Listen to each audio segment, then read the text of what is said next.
December থেকে আগামী বছরের জুনের মধ্যেই জাতীয় নির্বাচন, জানালেন প্রধান উপদেষ্টা। পলাতক শক্তির ষড়যন্ত্র ব্যর্থ করে দেওয়ার আহ্বান। এবছর ডিসেম্বর থেকে আগামী বছরের জুনের মধ্যে নির্বাচন হবে। আমরা চাই আগামী নির্বাচনটি বাংলাদেশের ইতিহাসে সবচেয়ে অবাধ, সুষ্ঠু ও গ্রহণযোগ্য নির্বাচন হবে। জাতীয় নির্বাচন বিলম্বিত করতে নানামুখী ষড়যন্ত্রের অভিযোগ বিএনপির। ডিসেম্বরে ভোট ধরে চলছে প্রস্তুতি, জানালেন ইসি সচিব। প্রধান উপদেষ্টার প্রথম সফরে চীনকে বেছে নেওয়া বিশেষ বার্তা, বলছে পররাষ্ট্র মন্ত্রণালয়। বিমস্টেকে মোদির সঙ্গে আলোচনার প্রস্তাব। ঈদ উদযাপনে আগেভাগেই ঢাকা ছাড়ছে মানুষ। ট্রেনে নেই শিডিউল বিপর্যয়, সড়ক পথ স্বস্তি থাকায় খুশি যাত্রীরা। ভালোই হচ্ছে, যাচ্ছি আর আরামে এসে যাচ্ছি, ইনশাল্লাহ কোনো সমস্যা হচ্ছে না। এইবারের ঈদ যাত্রা তুলনামূলক অনেক স্বস্তির, যেহেতু আজকে মনে হচ্ছে আজকে থেকে ঈদের যাত্রাটা শুরু হচ্ছে। এই বাচ্চা আছে তো এই জন্য আগে ভাগে যাচ্ছে যাতে ভিড়টা কম হয়, তো তুলনামূলক ভিড় এবার কমই দেখতেছে। গাজা জুড়ে নারকীয় তাণ্ডব চালাচ্ছে ইসরায়েল, প্রাণ গেছে আরো 23 ফিলিস্তিনির। উপত্যকায় কর্মী ছাঁটাইয়ের সিদ্ধান্ত জাতিসংঘের। রহমতের হাতে আরো একটা ভুল প্রায় করেই ফেলেছিলেন বিশাল কায়েদ, ভুল বোঝাবুঝি। শিলংয়ে এশিয়ান কাপের বাছাই ভারতের মুখোমুখি বাংলাদেশ। হামজা চৌধুরীর অভিষেক, জমজমাট ম্যাচে একের পর এক সুযোগ নষ্ট। সংবাদ রাতে দেখছিলেন সংবাদ শিরোনাম, সঙ্গে আছি আমি শারমিন নাসি। এবারে থাকছে বিস্তারিত। এই বছরের ডিসেম্বর থেকে আগামী বছরের জুনের মধ্যে নির্বাচন হবে বলে জানিয়েছেন প্রধান উপদেষ্টা ডক্টর মোহাম্মদ ইউনূস। চীন সফরে যাবার একদিন আগে মঙ্গলবার সন্ধ্যায় দেশবাসীর উদ্দেশ্যে ভাষণে তিনি বলেন, সংস্কারের পক্ষে মত দিয়েছে প্রতিটি রাজনৈতিক দল। দেশের অর্থনীতিকে চাঙ্গা করতে চীন, আরব আমিরাত, নেপাল, ভুটান সহ বিভিন্ন দেশ শিল্পাঞ্চল গড়া সহ দ্রুততম সময়ে নতুন নতুন বিনিয়োগ আসার আশ্বাসও দেন তিনি। ভাষণে আগামী জুনের মধ্যে মূল্যস্ফীতি 8% নিচে নামিয়ে আনার আশা প্রকাশ করেন তিনি। এ নিয়ে আরও জানাচ্ছেন জানাতুল মোহনা। আজ 25শে মার্চ, মানব সভ্যতার ইতিহাসে কলঙ্কিত এক হত্যাযজ্ঞের দিন। মহান স্বাধীনতা দিবস ও ঈদ উল ফিতর উপলক্ষে মঙ্গলবার সন্ধ্যায় জাতির উদ্দেশ্যে ভাষণ দেন প্রধান উপদেষ্টা ডক্টর মোহাম্মদ ইউনূস। এ সময় তিনি দেশের ভঙ্গুর অর্থনীতির গতি বাড়িয়ে তোলায় প্রবাসীদের প্রশংসা করার পাশাপাশি অর্থ পাচারকারীদের দ্রুত আইনের আওতায় আনতে আন্তর্জাতিক তৎপরতা জোরদার করার কথা জানান। দেশের ধ্বংসপ্রাপ্ত অর্থনীতিতে স্বস্তি এনে দিয়েছে আমাদের প্রবাসী ভাই বোনেরা। ফেব্রুয়ারি মাসে রেমিটেন্স প্রবাহ রেকর্ড গড়েছে, প্রায় 25% বৃদ্ধি পেয়ে $2.5 বিলিয়ন পৌঁছেছে। ফেব্রুয়ারিতে মূল্যস্ফীতি 9.32% নেমে এসছে, যা 22 মাসের মধ্যে সর্বনিম্ন। এই অর্থ পাচারকারীদের দ্রুত আইনের আওতায় নিয়ে আসার লক্ষ্যে ইতিমধ্যে আন্তর্জাতিক তৎপরতা জোরদার করা হয়েছে। দ্রুত সময়ে বিদেশি বিনিয়োগ আনার আশ্বাস দেন প্রধান উপদেষ্টা। জানান, চীন, আরব আমিরাত, নেপাল, ভুটান সহ বিভিন্ন দেশ বাংলাদেশে শিল্পাঞ্চল গড়তে আগ্রহ জানিয়েছে। ইতিমধ্যে কয়েক বিলিয়ন ডলারের প্রস্তাবও পাওয়া গেছে। প্রিয় দেশবাসী, অন্তর্বর্তী সরকার পৃথিবীর বিভিন্ন দেশের শীর্ষস্থানীয় বিনিয়োগকারীদের সঙ্গে নিয়মিত বৈঠক করে যাচ্ছে। তারা বাংলাদেশের বর্তমান ব্যবস্থায় বিনিয়োগের বিষয়ে খুবই আগ্রহী। আশা করছি দ্রুততম সময়ে দেশের নতুন নতুন বিদেশি বিনিয়োগ আপনারা দেখতে পাবেন। মধ্যে DP World, Singapore PSA, AP Moller Maersk কয়েক বিলিয়ন ডলারের বিনিয়োগের প্রস্তাব করেছে। সংযুক্ত আরব আমিরাতকে আমাদের দেশে শিল্প কারখানা গড়ে তোলার জন্য একটি শিল্পাঞ্চল করার প্রস্তাব দিয়েছে। তারা এই বিষয়ে আগ্রহ জানিয়েছে। গুজব ছড়িয়ে জুলাই অভ্যুত্থান ব্যর্থ করার ষড়যন্ত্র চলছে বলেও জানান তিনি। অন্তর্বর্তী সরকার দায়িত্ব নেবার পর থেকেই গণমাধ্যম ও সোশ্যাল মিডিয়ায় গুজবের যেন এক মহোৎসব চলছে। দেশকে অস্থিতিশীল করার জন্য একের পর এক মিথ্যা তথ্য ছড়িয়ে দিয়ে জনগণকে বিভ্রান্ত করার চেষ্টা চলছে। এক ছবির সঙ্গে অন্য ছবি জুড়ে দেওয়া হচ্ছে, ঘটনা একটা, ছবি আরেকটা। এরকম ফটোকার্ড বানিয়ে অন্য দেশের ঘটনাকে এ দেশের ঘটনা হিসেবে চালিয়ে দিয়ে সোশ্যাল মিডিয়ায় তোলপাড় করে ফেলছে। যতই নির্বাচন কাছে আসবে এর রূপ আরও ভয়ঙ্কর হতে থাকবে। কারা এর পেছনে আছে, কেন আছে, তা আপনাদের সবারই জানা আছে। এছাড়া চলতি বছরের ডিসেম্বর থেকে আগামী বছরের জুনের মধ্যে নির্বাচন অনুষ্ঠিত হবে উল্লেখ করে প্রধান উপদেষ্টা বলেন, সংস্কারের পক্ষে মত দিচ্ছেন প্রতিটি রাজনৈতিক দল। এবছর ডিসেম্বর থেকে আগামী বছরের জুনের মধ্যে নির্বাচন হবে। আমরা চাই আগামী নির্বাচনটি বাংলাদেশের ইতিহাসে সবচেয়ে অবাধ, সুষ্ঠু ও গ্রহণযোগ্য নির্বাচন হবে। দেশের রাজনৈতিক দলগুলো খুবই ইতিবাচকভাবে সংস্কার কাজে সাড়া দিয়েছেন, তাদের মতামত তুলে ধরছেন। কোন রাজনৈতিক দল কোন কোন সংস্কার প্রস্তাবে একমত হয়েছেন, কোনটিতে দ্বিমত হয়েছেন, সেসব তারা জানাচ্ছেন। এটা আমাদের জাতির জন্য অত্যন্ত সুখকর বিষয় যে প্রতিটি রাজনৈতিক দল সংস্কারের পক্ষে মত দিচ্ছেন। এদিকে এবার হজ যাত্রা সহজ করতে বিশেষ অ্যাপ চালুর বিষয়টিও ভাষণে তুলে ধরেন প্রধান উপদেষ্টা। সবশেষে দেশবাসীর নির্বিঘ্নে ঈদ আনন্দ উদযাপনের প্রত্যাশা জানিয়ে শুভেচ্ছা জানান সরকার প্রধান। অবস্থান থেকে জান্নাতুল মোহনা, দেশ টিভি, ঢাকা। কিছু কিছু দল বা কোনো গোষ্ঠী ৭১কে কোনো ঘটনাই মনে করছে না মন্তব্য করে বিএনপি মহাসচিব মির্জা ফখরুল ইসলাম আলমগীর বলেছেন, মুক্তিযুদ্ধে জিয়াউর রহমানের অবদান নিয়ে যারা প্রশ্ন তুলছে তারা ধৃষ্টতা দেখাচ্ছে। তিনি আরো বলেন, নতুন করে দেশে নির্বাচন পিছিয়ে দেওয়ার ষড়যন্ত্র শুরু হয়েছে। বিস্তারিত থাকছে প্রতিবেদনে। মঙ্গলবার সকালে রমনা ইঞ্জিনিয়ারিং ইনস্টিটিউশনে বিএনপি আয়োজন করে স্বাধীনতা দিবস উপলক্ষে আলোচনা সভার আলোচনায় অংশগ্রহণ করেন দেশের বরেণ্য শিক্ষাবিদ ও বিএনপির বিভিন্ন পর্যায়ের নেতারা। একই অনুষ্ঠানে উপস্থিত হয়ে বিএনপির স্থায়ী কমিটির সদস্য আমির খুসরো মাহমুদ চৌধুরী বলেন, শেখ হাসিনা এক ধরনের প্রকল্পের মধ্য দিয়ে ক্ষমতায় এসেছিল, আবারও সেই রকম প্রকল্প লক্ষ্য করা যাচ্ছে, তবে এবার বিএনপিকে ক্ষমতায় যাওয়া থেকে আটকানোর প্রকল্প। তারা নির্বাচনী প্রক্রিয়াকে বাধাগ্রস্ত করতে চাচ্ছে না, তারা গণতন্ত্রের ভোটে নির্বাচিত সরকারকে বাধাগ্রস্ত করার চেষ্টা করছে না। তারা চেষ্টা করছে বাংলাদেশের সবচেয়ে জনপ্রিয় দল বিএনপি যাতে ক্ষমতায় না আসে সেই চেষ্টায় তারা এখন ব্যস্ত হয়ে গেছে। আর স্থায়ী কমিটির সদস্য খন্দকার মোশাররফ হোসেন বলেন, সংস্কার ও স্থানীয় সরকারকে উসিলা বানিয়ে জাতীয় নির্বাচনকে বিলম্বিত করার ষড়যন্ত্র শুরু করেছে। সন্দেহ পোষণ করছে জনগণ যে এ নিয়ে ষড়যন্ত্র হচ্ছে। আমরা বলতে চাই যে নানাভাবে উসিলা সৃষ্টি করা হচ্ছে, যেমন নির্বাচনের আগেই কেউ কেউ চাচ্ছেন সংস্কার সাধন শেষ করে তারপরে নির্বাচন হবে। পরে সভাপতির বক্তব্যে বিএনপি মহাসচিব মির্জা ফখরুল ইসলাম বলেন, নতুন করে দেশে ষড়যন্ত্র শুরু হয়েছে নির্বাচনকে পিছিয়ে দেওয়ার। সোশ্যাল মিডিয়ায় নানা অপপ্রচারের মাধ্যমে নৈরাজ্য সৃষ্টি করা হচ্ছে বলেও সতর্ক করেন তিনি। কখনোই গণতন্ত্র বিশ্বাস করত না, আওয়ামী লীগ সবসময় গণতন্ত্রকে ধ্বংস করেছে। সুতরাং আওয়ামী লীগকে আর কোন গণতান্ত্রিক সুবিধা দেওয়ার কথা আমরা চিন্তা করতে পারি না। নতুন করে ষড়যন্ত্র শুরু হয়েছে যেন এই প্রক্রিয়া পিছিয়ে যায়, বিলম্বিত হয়, অন্য কাউকে সাহায্য করা যায় এবং দেশে একটা নৈরাজ্য সৃষ্টি করা যায়, সেই কাজগুলো আজকে শুরু হয়েছে বলতে পারেন। নতুন দলের গাড়ি বহরের শোডাউন নিয়েও সমালোচনা করেন মির্জা ফখরুল। নিয়াজ মুর্শিদ, দেশ টিভি, ঢাকা। সংস্কার চলমান প্রক্রিয়া, এতে নির্বাচন ব্যাহত হবে না বলে জানিয়েছেন নির্বাচন কমিশনের সিনিয়র সচিব আক্তার আহমেদ।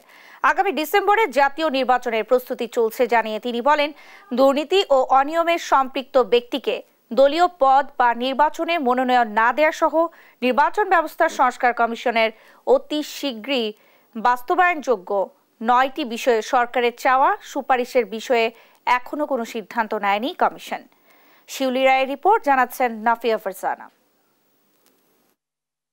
রাষ্ট্রের বিভিন্ন খাতের সংস্কারের লক্ষ্যে প্রধান উপদেষ্টার অনুশাসন অনুযায়ী 6টি কমিশনের জমা দেওয়া প্রতিবেদন থেকে আশু বাস্তবায়নযোগ্য প্রস্তাবসমূহ চিহ্নিত করে মন্ত্রিপরিষদ সচিবের কাছে চিঠি দিয়েছেন আইন উপদেষ্টা। এরই প্রেক্ষিতে মন্ত্রিপরিষদ বিভাগ থেকে ইসি সচিবকে পাঠানো চিঠিতে 9টি সুনির্দিষ্ট বিষয় উল্লেখ করে নির্ধারিত ছকে সুপারিশ চাওয়া হয়েছে।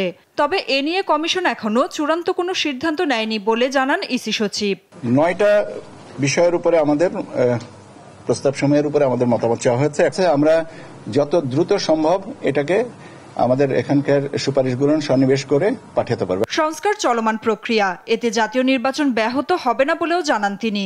বলেন, আগামী ডিসেম্বরে ভোট ধরে প্রস্তুতি নিচ্ছে ইসি।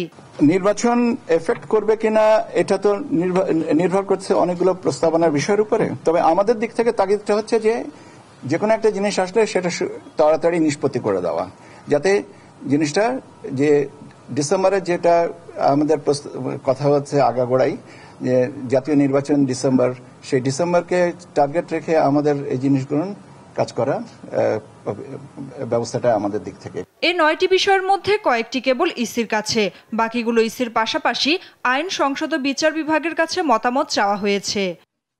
নাফিয়া ফারজানা, দেশ টিভি, ঢাকা। বিমস্টেক শীর্ষ সম্মেলনে ভারতের প্রধানমন্ত্রীর সঙ্গে বৈঠকের জন্য প্রস্তুত বাংলাদেশ।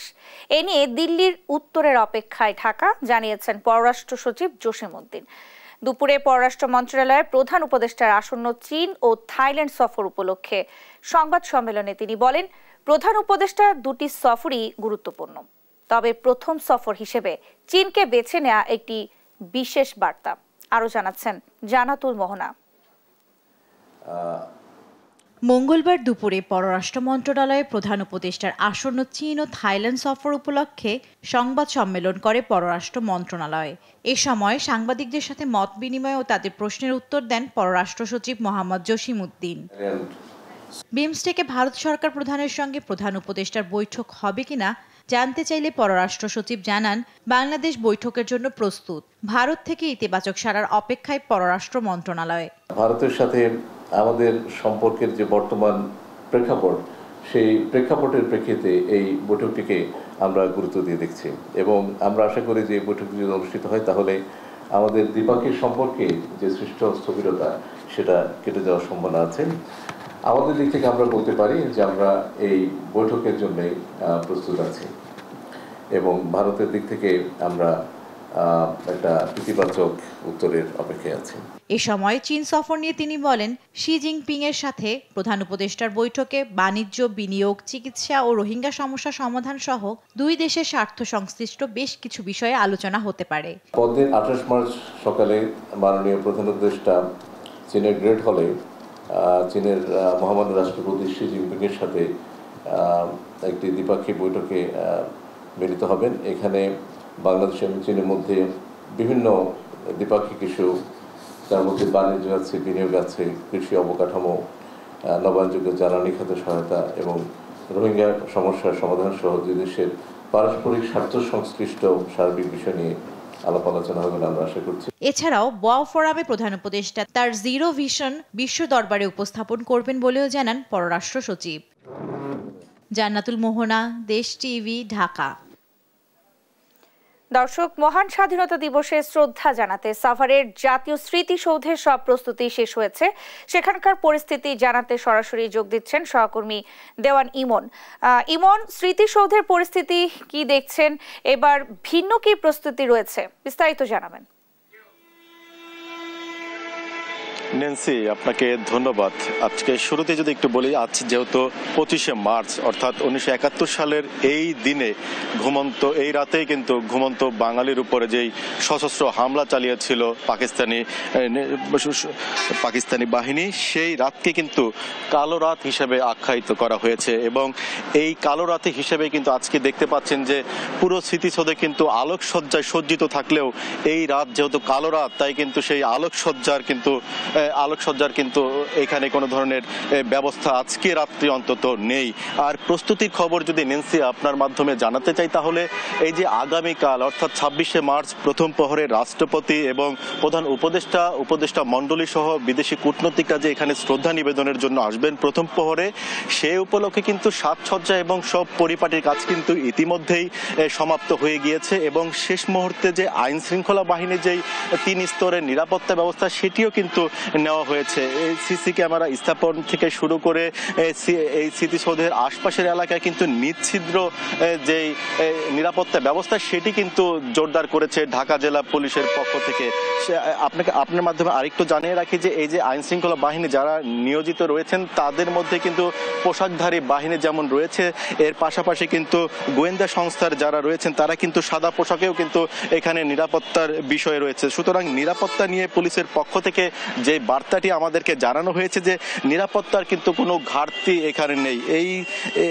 এছাড়া কিন্তু এই স্বাধীনতা দিবস উপলক্ষে কিন্তু নবীনগর থেকে একদম সেই আমিনবাজার পর্যন্ত সড়কে কিন্তু বাহারি আলোকসজ্জায় কিন্তু সজ্জিত করা হয়েছে। এছাড়া এই যে স্মৃতিসৌধের যে প্রধান ফটকটি রয়েছে সেখানে কিন্তু 9 পদাতিক ডিভিশনের আয়োজনে দেখতে পাচ্ছেন যে তারা কিন্তু এই যে দেওয়াল প্রদর্শনী করেছেন, সেখানে কিন্তু এই যে 71-এর যে সমস্ত মুক্তিযুদ্ধের যে চিত্রগুলো সেটি কিন্তু এখানে ফুটিয়ে তোলা হচ্ছে। এবং এই রাতের বেলাও দেখতে পাচ্ছেন যে যারা এইখানে যারা দর্শনার্থী অর্থাৎ আগামীকাল যারা আসবেন, এখনো যারা আসছেন এই রাতের বেলায়, তারা কিন্তু এসে এইখানের বাহিরের চিত্রগুলো কিন্তু তাদের ফোনেও ধারণ করছেন। তো সব মিলিয়ে বলা চলে যে আগামীকাল যেই শ্রদ্ধা নিবেদনের যে বিষয়টি, জাতির যে শুদ্ধ সন্তান যারা রয়েছে তাদের প্রতি যেই বিনম্র শ্রদ্ধা জানাবেন জাতি, এবং সেটির জন্য কিন্তু এখন পুরোপুরি প্রস্তুত সাভারের জাতীয় স্মৃতিসৌধ। নেন্সি। ঢাকা রেলওয়ে স্টেশন থেকে দ্বিতীয় দিনের ঈদ যাত্রা শুরু হয়েছে। নেই চিরচেনা উপচে পড়া ভিড়, নির্বিঘ্নেই ঢাকা ছাড়ছেন যাত্রীরা। মঙ্গলবার সকাল থেকেই প্রতিটি প্ল্যাটফর্মে যাত্রীদের উপস্থিতি চোখে পড়ার মতো। সকাল থেকে প্রতিটি ট্রেনই ছেড়ে গেছে সময় মতো। স্টেশন ম্যানেজার বলেছেন, যাত্রী ভোগান্তি কমাতে সব ধরনের প্রস্তুতি নিয়েছে রেলওয়ে কর্তৃপক্ষ। অন্যদিকে বাস টার্মিনালেও বাড়তে শুরু করেছে যাত্রীর সংখ্যা। তবে বৃহস্পতিবার যাত্রীর সর্বোচ্চ ভিড় হবে বলে মনে করছেন সংশ্লিষ্টরা। হাসান মাহমুদের রিপোর্ট। মঙ্গলবার সকাল ৯টায় ১২তম ট্রেন রংপুর এক্সপ্রেস ছেড়ে যায় কমলাপুর রেলওয়ে স্টেশন। তবে ঈদযাত্রা শুরু হলেও ছিল না যাত্রীদের বাড়তি চাপ। টিকিট ছাড়া কোনো যাত্রী ঢুকতে পারছে না স্টেশনে। চেক করা হচ্ছে কয়েক দফা। এতে বাড়তি মানুষের ভিড় না থাকায় সন্তুষ্ট যাত্রীরা। প্ল্যাটফর্মে অতটা ভিড় আমি দেখি নাই, আর কেবিনও অনেক ক্লিন ছিল। তো সবকিছু মিলায় আর যাত্রাটা অনেক ভালো হবে ইনশাআল্লাহ। মনে হচ্ছে আজকে থেকে ঈদের যাত্রাটা শুরু হচ্ছে, তো সেই অনুযায়ী বলা যাচ্ছে যে একটু স্বস্তি। আগের তুলনায় অনেক ভালো লাগতেছে। আমার বাবুর হচ্ছে যে প্রথম ঈদ যাত্রা, আর হচ্ছে যে ট্রেন জার্নিটা বরাবরই ভালো লাগে। নির্ধারিত সময়ে ছাড়ছে সব ট্রেন। এবার শতভাগ টিকিট বিক্রি হয়েছে অনলাইনে। রেলওয়ের পুরো ব্যবস্থাপনায় ভোগান্তি কমেছে যাত্রীদের। এবার কনফার্ম 100% দিছে আপনার অনলাইনে, কোনো ঝামেলা হয়নি। এক বগিতে অন্য দুইটা আর এই বগিতে একটা, জন্য একটু ভোগান্তি হয়েছে। আর ট্রেনের স্টেশন যাত্রা ভালো। টিকিট কাটতে একটু ভোগান্তি হয়েছে। টিকিট 4-5 জন মিলে একটা টিকিট কাটা খুব কষ্ট এটা, আর ঢোকার সময় কোনো সমস্যা হয় না। বৃহস্পতিবার সরকারি ছুটি শুরু হলে যাত্রীদের চাপ কয়েক গুণ বাড়বে। সেই চাপ নিয়ন্ত্রণে বড় চ্যালেঞ্জ হতে পারে। তবে স্টেশন ম্যানেজার বলছেন, যাত্রীদের নিরাপত্তা ও ভোগান্তি কমাতে সর্বোচ্চ চেষ্টা করছেন তারা। 43টা আন্তনগর ট্রেন ঢাকা স্টেশন ছেড়ে যায়, আর 25টা mail express commuter train Dhaka station ছেড়ে যায়। 5 তারিখ থেকে আমাদের স্পেশাল ট্রেন যাবে, যাত্রী চাপ বাড়বে, ট্রেন আসবে, যাত্রী চলে যাবে, ট্রেন সঠিক সময় চলে যাবে। আমাদের কোনো রকমের আল্লাহ মাফ করুক, কোনো রকমের অঘটন বা কোনো সমস্যা না হলে ইনশাআল্লাহ কোনো ট্রেন বিলম্বের কোনো কারণ নাই। এদিকে সড়ক পথেও ঈদযাত্রা শুরু হয়েছে পুরোদমে। ভর দুপুরে যাত্রীর ভিড় দেখা যায় সায়দাবাদ বাস টার্মিনালে। এখন পর্যন্ত ভোগান্তি ছাড়াই টিকিট পাচ্ছেন বলে জানান যাত্রীরা। এবার বাড়তি ভাড়া আদায় করা হবে না বলেও জানান মালিক শ্রমিকরা। যাত্রীদের জন্য হেল্প ডেস্ক আছে, যেখানে সমস্ত লোকজন, সমস্ত ব্যবস্থা আছে। না, কোনো ভোগান্তি নাই। টিকিট থেকে এবার আমরা কোনো ভোগান্তিতে হই নাই। ট্রাফিক নিয়ন্ত্রণ ও সার্বিক নিরাপত্তায় বাড়তি পুলিশ মোতায়েন হয়েছে টার্মিনাল এলাকায়। ঈদযাত্রায় বাড়তি ভোগান্তি কমাতে আগেই নদীপথে ঢাকা ছাড়ছেন দক্ষিণাঞ্চলের মানুষও। হাসান মাহমুদ, দেশ টিভি, ঢাকা। বাংলাদেশের সাংস্কৃতিক অঙ্গনের পুরোধা বিশিষ্ট রবীন্দ্রসঙ্গীত শিল্পী সানজিদা খাতুন মারা গেছেন। মঙ্গলবার বিকেলে রাজধানীর একটি বেসরকারি হাসপাতালে শেষ নিঃশ্বাস ত্যাগ করেন তিনি। মৃত্যুকালে তার বয়স হয়েছিল 92 বছর। বিস্তারিত জানাচ্ছেন সানজিদা আক্তার। বাংলাদেশের সাংস্কৃতিক অঙ্গনে পুরোধা বিশিষ্ট রবীন্দ্রসঙ্গীত শিল্পী সানজিদা খাতুন মারা গেছেন। মঙ্গলবার 25 মার্চ বিকেলে রাজধানীর একটি বেসরকারি হাসপাতালে শেষ নিঃশ্বাস ত্যাগ করেন তিনি। মৃত্যুকালে তার বয়স হয়েছিল 92 বছর। সঞ্জিদা খাতুন বাংলাদেশের শিল্পকলা ও সাহিত্য জগতের একজন বিশিষ্ট ব্যক্তিত্ব। বিশ্বব্যাপী তিনি রবীন্দ্রসঙ্গীত শিল্পী হিসেবে সমাদৃত। তিনি বাংলাদেশে ঐতিহ্য ও সংস্কৃতি রক্ষায় আজীবন সামনে থেকে নেতৃত্ব দিয়েছেন। ঐতিহ্য ও সংস্কৃতি রক্ষায় এক দীর্ঘ ও বহু কঠিন পথ পাড়ি দিয়ে তিনি বর্তমান প্রজন্মের জন্য এক বিরল দৃষ্টান্ত স্থাপন করেছেন। সঞ্জিদা খাতুন সেই সব সাহসী নারীদের অন্যতম যারা মুক্তিযুদ্ধের সময় জনসম্মুখে দেশের হয়ে উচ্চ কণ্ঠে কথা বলেছেন। তিনি মুক্তি সংগ্রামী সংস্থা এবং ছায়ানটের অন্যতম প্রতিষ্ঠাতা। সঞ্জিদা খাতুন 1933 সালে 4 এপ্রিল ঢাকায় জন্মগ্রহণ করেন। তিনি ঢাকা বিশ্ববিদ্যালয় থেকে 1954 খ্রিস্টাব্দে বাংলা ভাষা ও সাহিত্যে স্নাতক, 1955 সালে ভারতীয় বিশ্ববিদ্যালয় থেকে স্নাতকোত্তর এবং 1978 খ্রিস্টাব্দে পিএইচডি ডিগ্রি অর্জন করেন। তার কর্মজীবন শুরু হয় শিক্ষকতা দিয়ে। ঢাকা বিশ্ববিদ্যালয়ে বাংলা বিভাগে দীর্ঘকাল অধ্যাপনা করেছেন তিনি। সঞ্জিতা খাতুনকে জীবনের প্রায় শুরু থেকে দেখা গেছে অন্যায়ের বিরুদ্ধে প্রতিবাদী ভূমিকায়। যখন তিনি কলেজের শিক্ষার্থী তখন থেকে পড়াশোনা, আবৃত্তি ও অভিনয়ের পাশাপাশি গানের চর্চা করেছেন। পাশাপাশি কিছু সাংগঠনিক কাজেও যুক্ত হয়েছেন। নজরুলের গানের চর্চা যেমন ছিল, তেমনি রবীন্দ্রসঙ্গীতের চর্চাও ছিল। শিল্পী কামরুল হাসানের নেতৃত্বে ব্রতচারী আন্দোলনে যোগ দেন তিনি। তার প্রথম গানের গুরু ছিলেন সোহরাব হোসেন, যার কাছে তিনি শিখেছেন নজরুল সঙ্গীত, আধুনিক বাংলা গান ও পল্লী গীতি। পরে রবীন্দ্রসঙ্গীত শিখেছেন হোসনে বানু খানমের কাছে। ঢাকা বিশ্ববিদ্যালয়ের শিক্ষার্থী হিসেবে বায়ান্নের ভাষা আন্দোলনের শুরু থেকেই সঞ্জিতা খাতুন সক্রিয় হয়ে উঠেছিলেন। কাজের স্বীকৃতির স্বরূপ বহু পুরস্কার পেয়েছেন তিনি। সেগুলোর মধ্যে উল্লেখযোগ্য হচ্ছে 21 পদক, বাংলা একাডেমি সাহিত্য পুরস্কার, রবীন্দ্র স্মৃতি পুরস্কার, দেশিকোত্তম পুরস্কার। এছাড়া কলকাতার ট্যাগর রিসার্চ ইনস্টিটিউট 1988 সালে তাকে রবীন্দ্র তত্ত্বাচার্য উপাধি, 2019 সালে নজরুল মানস প্রবন্ধ গ্রন্থের জন্য ব্র্যাক ব্যাংক সমগ্র সাহিত্য পুরস্কার প্রদান করে। 2021 সালে ভারত সরকার তাকে পদ্মশ্রী পুরস্কারে ভূষিত করেন। বেশিরভাগ গান শেখা কিন্তু হোসনে বানু খানমের কাছেই। সঞ্জিতা আক্তার, দেশ টিভি।